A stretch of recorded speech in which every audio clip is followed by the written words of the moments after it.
बगावत नेताओं ने की और इसका असर सियासत में आम आदमी पर क्या होता है, ये जनता ने बता दिया।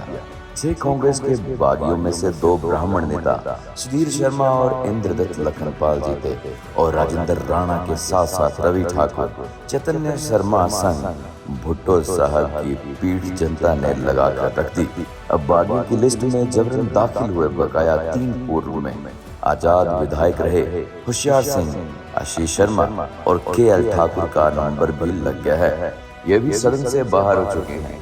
अगले 6 महीनों में इनको भी उपचुनावों का सामना करना है। अब इन 3 का क्या होगा, ये बड़ा सवाल बन गया है। क्या ये दोबारा विधानसभा पहुंच जाएंगे या फिर हालिया उपचुनावों में अपनी सियासत का तिया पांचा करवा चुके 4 अन्य विधायकों की तरह ही इनका हाल होगा?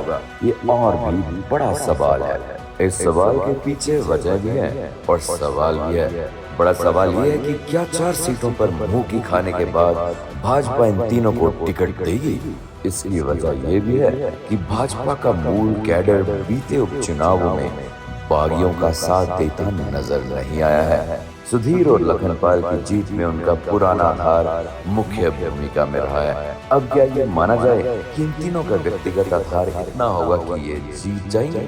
होशियार सिंह भले 2 दफा जीत चुके हैं, लेकिन अब उनके सामने रमेश चंद्र हवाला और उनसे नाराजगी भी है। और ज्वालामुखी से हार चुके रवि का पारा भी उफान मारता हुआ दिखाई दे रहा है। रवि पहले देहरा से विधायक रह चुके हैं। इसी तर्ज पर अगर आशीष की हमीरपुर से सियासी जमीन को खोदा जाए तो वहां हमीरपुर के कद्दावर नेता रह चुके स्वर्गीय जगदेव चंद्र ठाकुर के परिवार से उनको कड़ी टक्कर मिलने की संभावनाओं से इनकार नहीं किया जा सकता।